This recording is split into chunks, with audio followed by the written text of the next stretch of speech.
If you want to edit quick settings or the control center on a Nothing Phone 4a or 4a Pro, then first of all we can go to our control center or quick settings, and then here on the right side we can find this pen icon, so we can tap on it in order to start customizing the control center. Of course we can find buttons that we have already added or shortcuts, and what you can do is you can, for example, drag them around. You can change the position of them quite easily.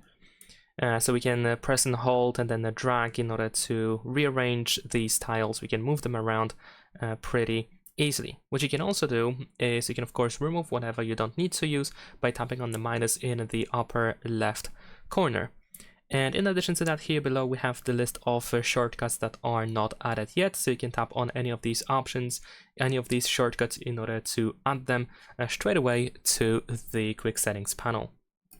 In addition to that, if you tap on any of these buttons that are already added, you can find the resizing option. So you can tap in the bottom right corner on these two arrows in order to change the size of that panel. So as you can see, we can switch between 1x1, 2x1, and 2x2 if we wish to make a much bigger panel. And that is pretty much all. Here we can also find a button that allows us to reset the quick settings panel into default layout, so we can restore all default buttons and layout. And that's pretty much it. Leave a like and subscribe.